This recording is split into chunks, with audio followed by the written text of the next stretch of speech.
Praise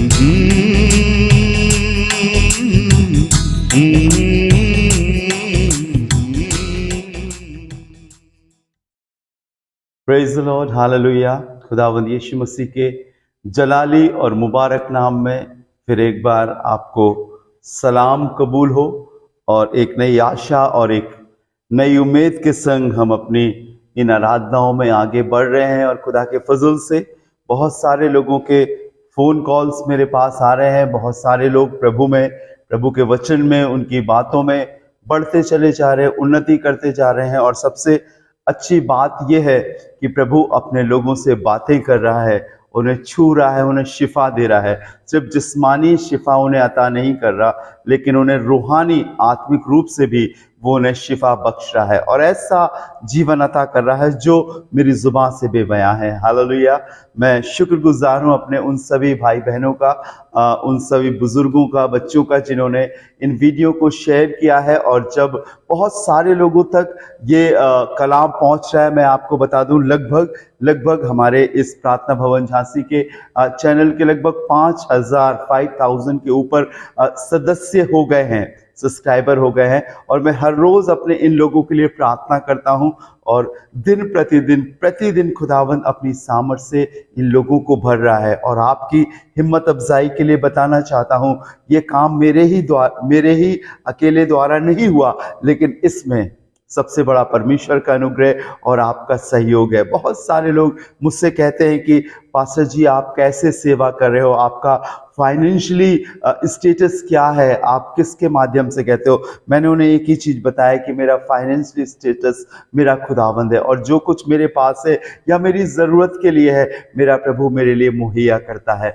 और मैं उसी के माध्यम से प्रभु की सेवकाई करता हूँ। बहुत से लोग जो अलग अलग हैं, जो मुझे जानते हैं, अपने दानों के द्वारा, अपने सहयोग के द्वारा फाइनेंशियली मदद करते हैं ताकि मैं और आगे बढ़ सकूं और कोई भी ऐसी फाइनेंशियल रुकावट ना आए। और मैं ये इसलिए आपको बताना चाहता हूं प्रभु कि मैं किसी पैसे का तलबगार नहीं हूं, मेरे को पैसा कमाने की इच्छा नहीं है, लेकिन हाँ, परमेश्वर के राज्य की बढ़ोतरी के लिए कभी कभी कुछ आवश्यकताओं की जरूरत पड़ती है, जिसके माध्यम से हम प्रभु के वचन को सुना सकते हैं, प्रभु की आराधना, उसकी स्तुति कर सकते हैं, उसके लिए अपने आप को समर्पित कर सकते हैं और परमेश्वर हमारी हर एक आवश्यकताओं को पूरा करता है। Praise the Lord. मैं फिर एक बार आपसे रिक्वेस्ट करूंगा, अगर आपको आशीष मिल रही है, बरकत मिल रही है, आप जरूर से इस वीडियो को शेयर करें।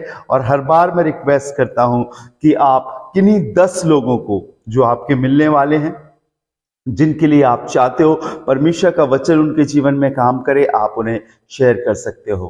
कल रविवार था और रविवार वाले दिन हम जब खुदा के घर में थे तो किसी ने किसी शख्स को ये बताया कि आप परमेश्वर के भवन में जाइए, प्रार्थना जहां पर होती है, दुआ जहां पर होती है, हमारे इस प्रार्थना भवन का पता उन्हें बताया। और वो पूरी फैमिली, मुस्लिम फैमिली थी, ऑटो में बैठकर यहाँ पर आए, आराधना शुरू होने से पहले आ गए।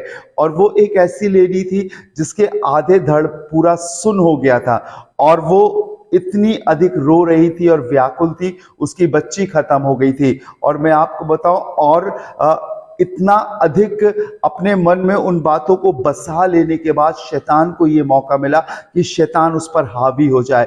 वो हंसने के लिए मुंह तो खोलती थी लेकिन हंस नहीं पाती थी। मैंने उसके लिए प्रेयर करी। मेरे चैनल पर ये वीडियो भी आएगा, आप जरूर से देखिएगा ताकि आपका विश्वास बढ़े, क्योंकि परमेश्वर कभी किसी का पक्षपाती नहीं है। परमेश्वर कभी किसी की जाति, धर्म या किसी का औहदा देखकर उससे प्यार नहीं करता, उससे बातें नहीं करता। परमेश्वर दयालु है, अनुग्रहकारी है और हर एक उस शख्स के लिए जो प्रभु के पास आते हैं, परमेश्वर पर विश्वास करते हैं, उस पर ईमान ले आते हैं, परमेश्वर उन सब के लिए भला है। हालेलुया। लेकिन प्रभु के पास सिर्फ चंगाई के लिए नहीं आना है, प्रभु के पास सिर्फ शिफा के लिए नहीं आना है। हमने उनके लिए दुआ करी, प्रभु ने उन्हें शिफा बख्शी। आज भी मैं उनके घर जाऊंगा प्रेयर करने, प्रार्थना करने के लिए उन्होंने मुझे बुलाया है। और आप भी मेरे लिए प्रार्थना कीजिए कि जब मैं उनके घर में जाता हूं तो प्रभु अपनी बड़ी सामर्थ को उंडेल सके और वो भी निजात तक पहुंच सके, उद्धार तक पहुंच सके और प्रभु यीशु उनको उद्धार दे सके। Praise the Lord. बहुत से लोग जो प्रभु के पास आते हैं सांसारिक लाभ के लिए, सांसारिक अभिलाषाओं को पूरा करने के लिए, सांसारिक स्वार्थ को पूरा करने के लिए, पर मैं आज आपकी हिम्मत अफजाई के लिए यह बात बताना चाहता हूं, प्रभु यीशु मसीह जो दयालु है, अनुग्रहकारी है, वो सिर्फ आपकी जिस्मानी जरूरतों को पूरा करने के लिए नहीं आए हैं। वो कोई ऐसे देवता या भगवान नहीं है जिसके पास आप जाकर उन चीजों को मांगो जो अलग अलग है। वो संपूर्ण परमेश्वर है और वो हर एक चीजों को मेरे और आपके लिए कर सकता है। उन चीजों के लिए जिसके लिए दुनिया आज परेशान है, गलत तरीके से, धोखे से, झूठ बोलकर, फर्जी तरीके से जब वो उस काम को कर रहे हैं, मैं आपको बताना चाहता हूं प्रभु के लोगों, प्रभु अपने लोगों पर दया करके, प्रभु अपने लोगों पर अनुग्रह करके वो चीजें यूं ही दे देता है, यूं ही वो आगे बढ़ाता है। मैं आपको खुदा के कलाम की कुछ आयतों को पढ़ाना चाहता हूं जिसके द्वारा आप प्रभु में आगे बढ़ोगे। अगर आप सोचो कि आपके पास सारी शारीरिक या फिजिकली या भौतिक संपन्नता है तो आपके पास परमेश्वर है, ऐसा बिल्कुल नहीं है।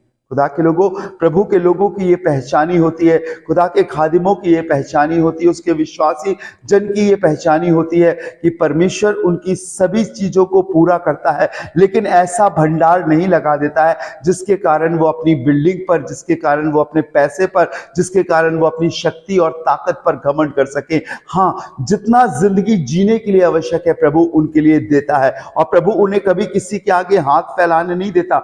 उनकी जिंदगी की आमदनी का जरिया परमेश्वर है। बाइबल में भी आपने पढ़ा होगा, लिखा हुआ है कि जब प्रभु देता है तो उसमें दुख नहीं मिलाता है, जब प्रभु देता है तो वो ठहरता है, वो आप उसे अपने ऊपर खर्च कर सकते हो, और यही परमेश्वर के वचन में लिखा है। मैं चाहता हूं आप निकाले, अगर आज की इस हमारी लैंड्स की आराधना में 29 आराधना में अगर आप मेरे संग शामिल हैं तो मैं चाहता हूं आप बाइबल खोलें, रोमियो की पत्री 14वां अध्याय और उसका 17वां पद। यहां लिखा है, क्योंकि परमेश्वर का राज्य खाना पीना नहीं परंतु धर्म, मिलाप और वो आनंद है जो पवित्र आत्मा के द्वारा होता है। कई बार हम ये सोचते हैं कि परमेश्वर का राज्य यदि हमारे जीवन में, प्रभु यीशु यदि हमारा राजा है तो हमारे पास किसी चीज की घटी ना होगी। सत्य बात है, हकीकत है, क्योंकि परमेश्वर का विश्वास है, परमेश्वर की सामर्थ दिखावे पर नहीं, लेकिन परमेश्वर की सामर्थ हमारे विश्वास के अनुसार हमारे ऊपर कार्यकारी होती है।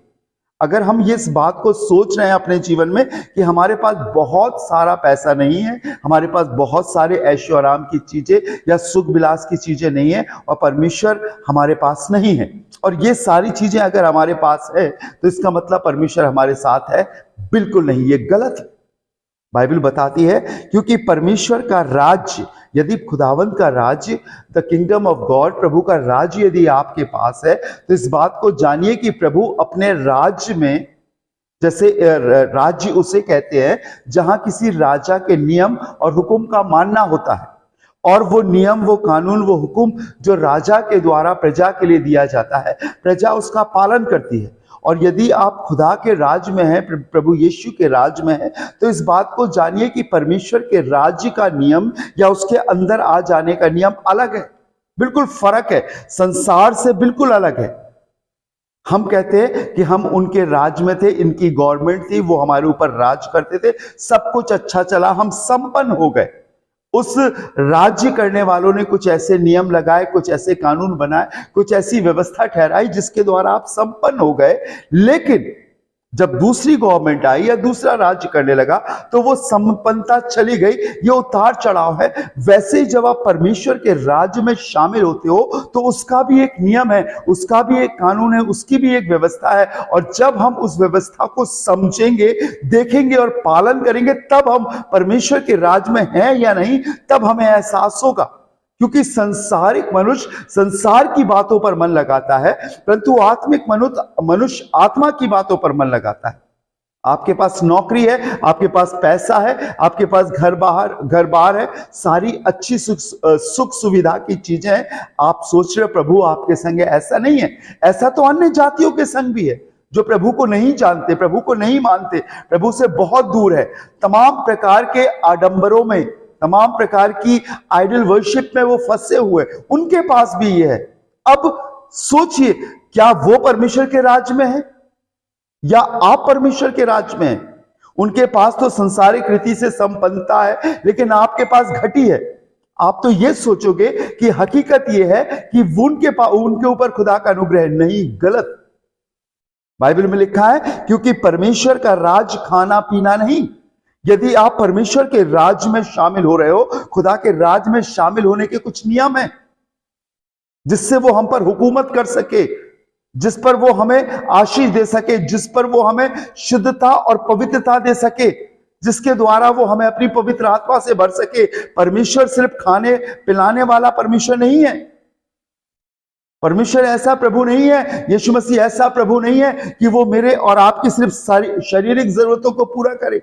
हाँ, वो मेरे और आपकी शारीरिक जरूरतों को पूरा करता है, उत्तम से उत्तम चीजें मेरे और आपको खिलाता है, लेकिन अगर वो ना भी खिलाए तब भी उसका किंगडम, उसका राज्य हमारे जीवन में बना रहता है। आप किसी परेशानी से, किसी परीक्षा से होकर गुजर रहे हो, किसी घटी से होकर गुजर रहे हो, तो ये घटी में वो आपको सहनशीलता देगा, इस घटी में वो आपको शुद्धता देगा, इस घटी के समय वो आपके भरोसे को अपने ऊपर बढ़ाएगा अगर आपके भंडार भरे हुए हैं। सुनिएगा, बाइबल में लिखा हुआ है, एक विधवा थी जो शारपत नगर में रहा करती थी, और खुदा के कलाम में बहुत सुंदर लफ्जों में यह बात नक्श है कि वहां 3.5 साल से पानी की एक बूंद नहीं गिरी थी। भयंकर अकाल था, लोग अपनी औलादों तक को काट कर खाने के लिए तैयार थे, लेकिन खुदा का दास वहां पर गया। परमेश्वर ने उसे भेजा, जिसका नाम एलिया था। पहला राजा उसके 8वें अध्याय में मिलता है, 17वें अध्याय के 8वें पद से मिलता है। और जब वहां गया तो लिखा, ये औरत 2 लकड़ियां बीन रही थी और इसके पास मुट्ठी भर मैदा, कुप्पी में थोड़ा सा तेल था। सुनते जाइएगा, जब ये वहां पर पहुंची, बाइबल बताती है खुदा के कलाम के आधार पर, प्रभु का दास इससे कहता है कि मेरे लिए कटोरा पानी लेकर आ। और जब एलिया ने ये बात कही तो वो जाने लगी, और जब वो जा ही रही थी तो उसने पीछे से आवाज देकर कहा कि मेरे लिए एक टुकड़ा रोटी लेते आना। उसने कहा, मेरे खुदावंद के जीवन की सौगंध, मेरे पास मुट्ठी भर मैदा और कुप्पी में थोड़ा सा तेल है, 2 लकड़ियां बीने लिए जाती हूं ताकि एक टिकिया बनाऊं, मैं और मेरा बेटा खाएं और उसके बाद मर जाए। ये एक ऐसे राज में थी जहां पर जुबान से तो ये बात निकल रही थी कि अंतिम रोटी है, हम बनाएंगे, खाएंगे और मर जाएंगे। लेकिन खुदा के दास ने एक बात कही कि इससे पहले कि तू अपने और अपने बेटे के लिए बना, तू मेरे लिए एक टुकड़ा रोटी लेते आना। सुनिएगा खुदा के लोगों, जब वो मुट्ठी भर मैदे से 1 रोटी बनेगी, 2 रोटी बनेगी, वो क्या खाएगी और खुदा के खादिम को क्या खिलाएगी? लेकिन मैं आपको बताना चाहता हूं, बाइबल में लिखा हुआ है कि वो गई और खुदा के खादिम एलिया के वचन के अनुसार उसने किया।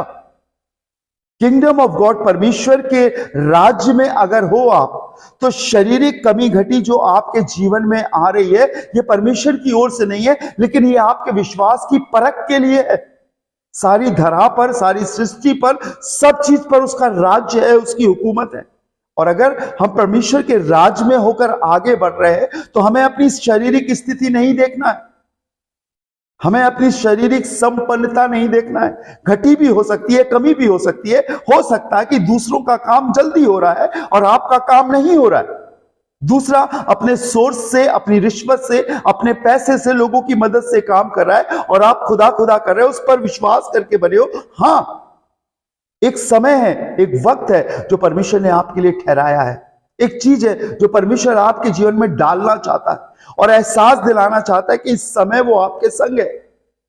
तू शारीरिक बातों पर ध्यान मत दे, तू उन चीजों को सोच रहा है जिनके द्वारा तेरे पास सब कुछ है। नहीं हो सकता दूसरे के पास बहुत अच्छी नौकरी हो और वो बहुत पैसा कमाता हो, और तेरे पास एक छोटी सी नौकरी हो और थोड़ा पैसा तुझे मिलता है जिससे सिर्फ अपना घर चला सकता है और संसारिक लोगों की तरह ऐशो आराम नहीं कर सकता। मैं आपको बताऊं, उस समय भी आपके पास परमेश्वर का राज है, क्योंकि परमेश्वर का राज लिखा है, क्योंकि परमेश्वर का राज्य खाना पीना नहीं परंतु धार्मिकता, मिलाप और वो आनंद है जो पवित्र आत्मा के द्वारा होता है।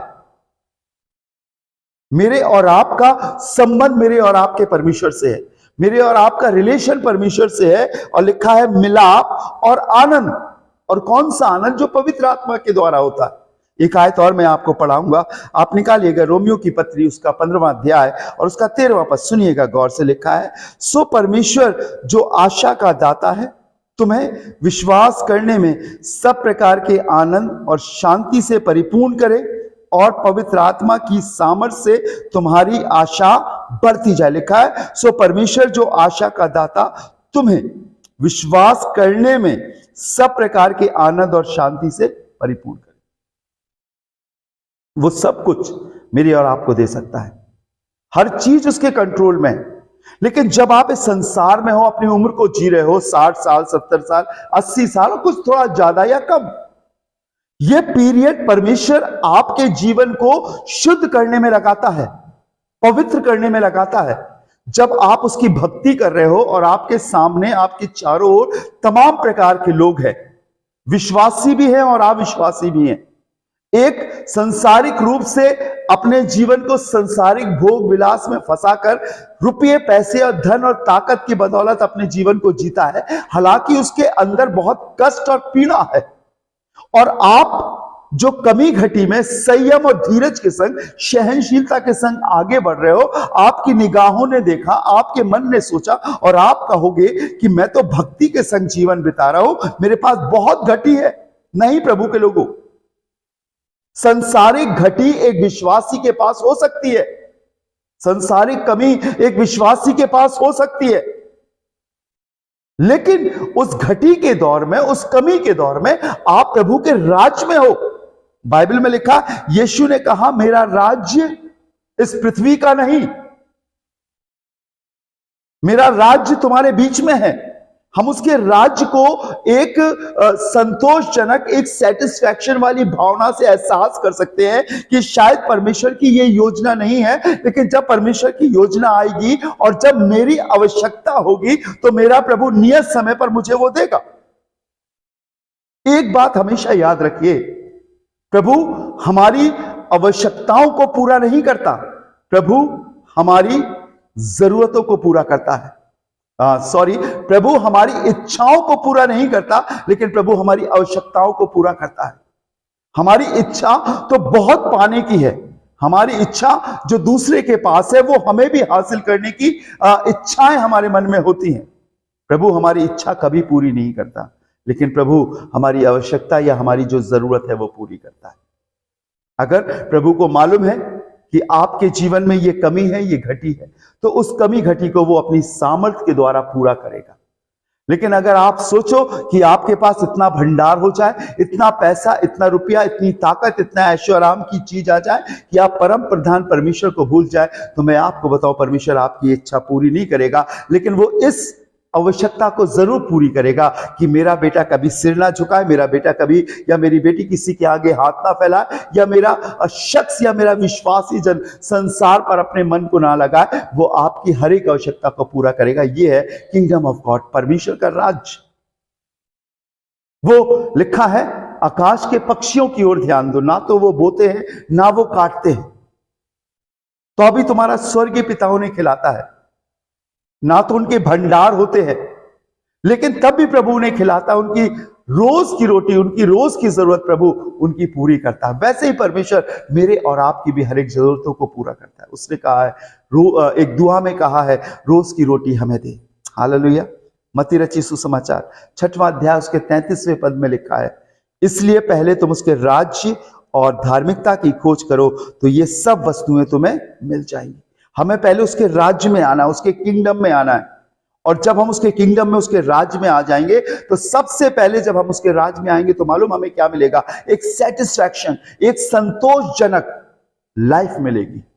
लालच, संसारिक भोग विलास, सारी चीजों की प्राप्ति का मन हमारे जीवन से बदल जाएगा और हम परमेश्वर में एक संतोषजनक लाइफ जीने पाएंगे। लिखा है, पहले तुम उसके राज्य और धार्मिकता की।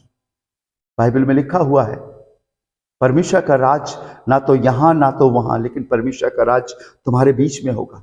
यदि मैं परमेश्वर की आज्ञा मानूंगा, मेरी पत्नी परमेश्वर की आज्ञा मानेगी, मेरी बेटी परमेश्वर की आज्ञा मानेगी, मेरे लोग परमेश्वर की आज्ञा मानेंगे और हम उसके वचन के और उसके बताए हुए रास्ते पर चलेंगे, तो हमारे बीच में परमेश्वर का राज्य है। हालेलुया।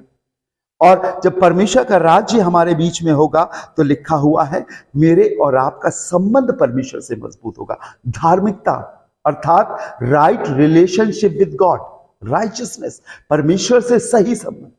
लिखा हुआ है, धार्मिकता की खोज करो तो ये सब वस्तुएं तुम्हें मिल जाए। वो मेरे और आपकी हर एक आवश्यकताओं को पूरा करेगा। जब एलिया जंगल में था तो उसकी उसकी एक आवश्यकता थी और वो ये थी कि वो भूखा था, खाने की तलाश में था। परमेश्वर ने कौवों के द्वारा उसके लिए खाने का इंतजाम किया। जब उसे भूख लगी तो बाइबल बताती है एक लंबी यात्रा के बाद ये शारपत की विधवा के घर में आया। परमेश्वर ने एक टुकड़े रोटी से किसी का पेट नहीं भर जाता, लेकिन प्रभु बताना चाहता है कि उस अकाल के दौर में, उस घटी के दौर में, उस कमी घटी में भी मेरा राज्य कभी खत्म नहीं होता।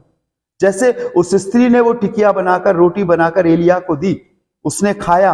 बाइबल बताती है उसके बाद किताब खत्म नहीं हो गई, लिखने वाले ने लिखना खत्म नहीं किया, परमेश्वर की आत्मा में वो लिखता गया और उसने मालूम क्या लिखा, तब से वो स्त्री और उसका घराना बहुत वर्षों तक खाते रहे। वो मुट्ठी भर मैदा, वो कुप्पी में थोड़ा तेल, और उसकी ये बातें, हम एक टिकिया रोटी बनाएंगे और हम खाएंगे और मर जाएंगे। परमेश्वर के राज्य में अगर आप शामिल हो, उसके किंगडम में आप शामिल हो, तो आपके जान माल का इंतजाम वो करता है। उस राजा का, उस प्रभु का ये अधिकार है कि वो अपनी प्रजा को, अपने लोगों को सुरक्षित रखे, समय आने पर वो उनकी आवश्यकता को पूरा करे। आप दूसरे के बेटे को, दूसरे की बेटी को, दूसरे के बच्चों को देखते हैं और अपने दिल में ये कल्पना करते हैं कि मैं भी अपने बेटे को नर्स, मैं भी अपनी बेटिया को डॉक्टर और पायलट और तमाम प्रकार का इंजीनियर, बड़ी बड़ी बातें अपने दिमाग में लाते हो। लेकिन मैं आपको बताऊं, जितना आप अपने बेटे, अपनी बेटी के लिए, अपनी संतानों के लिए सोचते हो, उससे अधिक परमेश्वर आपके बेटे और बेटी और संतान के लिए सोचता है। मैंने बाइबल में पढ़ा है, लिखा है कि मैंने धर्मी की औलाद को कभी टुकड़े मांगते नहीं देखा। यदि आप प्रभु यीशु पर विश्वास करते हो, उसके अनुयायी हो, उसके अनुसार अपनी जिंदगी को बिताते हो, मैं आपको बताना चाहता हूं वो सारी वस्तुएं देगा। उर्दू में है, आसमानी चीजों की फिराक में रहो तो जमीनी चीजें तुम्हें यूं ही मिल जाएंगी। और एक नंबर से वो देगा, धोखा देकर नहीं, चोरी करके नहीं, अनर्थ रीति से नहीं, लेकिन वो आपको देगा और ऐसा देगा जो आपके पास फलवंत होगा। Praise the Lord. मुझे बहुत अच्छा लगता है प्रभु की इस आयत को, मैं चाहता हूं आप सुने। पहला कुरिन्थियों उसका 8वां अध्याय, उसके 8वें पद को आप अंडरलाइन भी कीजिएगा। लिखा है, भोजन हमें परमेश्वर के निकट नहीं पहुंचाता। क्या लिखा है? भोजन हमें परमेश्वर के निकट नहीं पहुंचाता। यदि हम ना खाएं तो हमारी कुछ हानि नहीं, और यदि हम खाएं तो कुछ लाभ नहीं। आज मनुष्य अपने पेट के लिए जी रहा है और वो इससे पहले कि आज का खाना खाए, कल के खाने का इंतजाम करने में लगा हुआ है। आज जो जीवन वो जी रहा है उतना ही नहीं, लेकिन उसके पास एक इच्छाएं हैं कि मेरे पास बहुत कुछ हो। बाइबल बताती है भोजन हमें परमेश्वर के निकट नहीं पहुंचाता। जो हम खा रहे हैं, बहुत से लोग आज इन धार्मिक स्थलों में इसीलिए जा रहे हैं क्योंकि उन्हें खाने को मिलता है। हमारे झांसी शहर में भी कई एक ऐसे मंदिर हैं, कई एक ऐसे धार्मिक स्थल हैं जो लोगों ने बनाए हैं, और लोग आते हैं और वहां पर दान करते हैं, खाना खिलाते हैं। पर मैं आपको बताऊं, बाइबल बताती है भोजन हमें परमेश्वर के निकट कभी नहीं पहुंचाता। और लिखा है हम ना खाएं तो हमारी कुछ हानि नहीं, और यदि हम खाएं तो हमें कुछ लाभ नहीं। हमारी शरीर की, हमारी पेट की अभिलाषा है भोजन, और अगर आप उस भोजन को अनर्थ रीति से, बिना मेहनत किए हुए, गलत तरीके से अगर आप उसे हासिल करते हो, तो मैं आपको बताऊं, बाइबल बताती है उससे कोई लाभ नहीं। आप अगर भूखे हैं, फास्टिंग में ज्यादातर अपना जीवन बिताते हैं, तब भी परमेश्वर आपके संग है। और अगर परमेश्वर ने आपके लिए खाने का इंतजाम किया है, तब भी परमेश्वर आपके संग है, क्योंकि भोजन हमें परमेश्वर के निकट नहीं पहुंचाता। हम मुंह से खाते हैं और संडास से निकल जाता है। चाहे हम अच्छा खाएं, चाहे बुरा खाएं, चाहे महंगा खाएं, चाहे सस्ता खाएं। बाइबल में लिखा है खाने पीने से मनुष्य अशुद्ध नहीं होता, लेकिन उन बातों से अशुद्ध होता है जो मनुष्य के अंदर से या मनुष्य के मन से निकलती है। मरकुस में लिखा है, अर्थात बुरी बुरी चिंताएं, व्यभिचार, वो भावनाएं जो मनुष्य के अंदर से निकलती है, मुंह में आती हैं, आंखों में आती हैं, मन में आती है, वो मनुष्य को अशुद्ध करती है। लेकिन यदि हम भोजन खाएं या ना खाएं, उससे हमें परमेश्वर के निकट नहीं पहुंच सकते हैं। अगर आपके पास घटी है या आपके पास संपन्नता है, जो भी है, वो सिर्फ एक शारीरिक लाभ के लिए है, लेकिन ये आपको परमेश्वर के राज में पहुंचाने से कभी नहीं रोक सकती। बहुत सुंदर लिखा है, पहला कुरिन्थियों उसका 4वां अध्याय, उसके 20वें पद में लिखा है, क्योंकि परमेश्वर का राज्य बातों में नहीं परंतु सामर्थ में है। लोग बातें करते हैं, वाद विवाद करते हैं, कैसे परमेश्वर के राज्य में हम दाखिल हो सकेंगे, तमाम प्रकार की बातें। उस समय भी लोग यीशु मसीह से सवाल करते थे कि तेरा राज्य कब आएगा। तब यीशु मसीह ने कहा लूका 24 सुसमाचार में कि मेरा राज्य प्रत्यक्ष रूप में नहीं आता, परंतु मेरा राज्य तुम्हारे बीच में है, तुम्हारे दरमियान है। और यहां भी यही लिखा है, क्योंकि परमेश्वर का राज बातों में नहीं, आप संसारिक बातें कर रहे हो, संसारिक चीजों को देख रहे हो कि ये चीज मेरे पास है तो परमेश्वर का राज है। बिल्कुल नहीं। परमेश्वर का राज उस समय भी आपके पास है जब आप एक संतोषजनक, एक घटी की जिंदगी बिता रहे हो शारीरिक रूप से, तब भी उसका राज्य आपके पास है।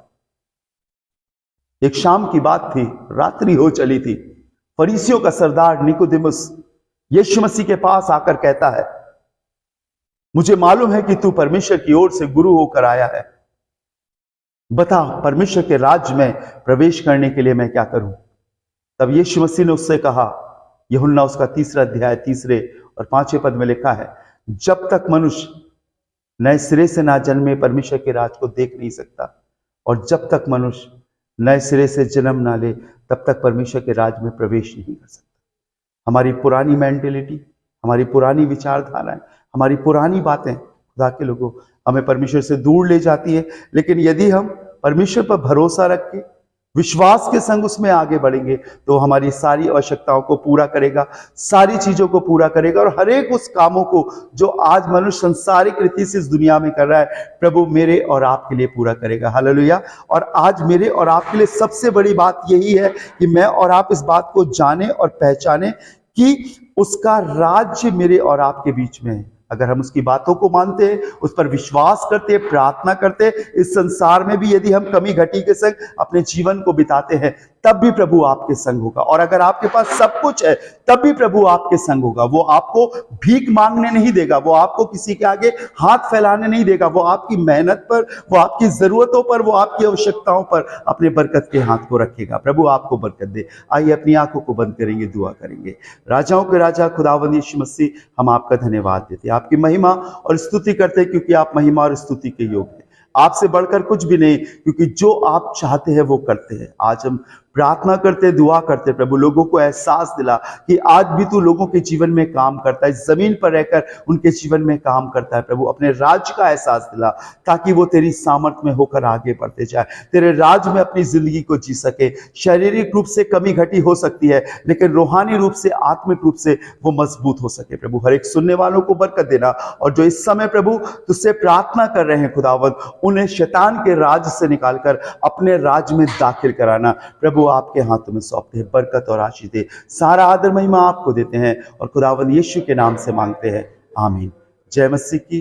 प्रभु आपको बहुत बरकत दे। मेरी दुआ है आप इस वीडियो को अधिक से अधिक लोगों को शेयर करें, खासतौर से उन विश्वासी लोगों को जो अपनी कमी घटी के कारण अपने ईमान में, विश्वास में डमाडोल होते हैं। वो जाने कि उस समय भी परमेश्वर का राज उनके पास है और वो प्रभु के राज में बने रह सकते हैं। प्रभु आपको बहुत बरकत दे। जय मसीह की। God bless.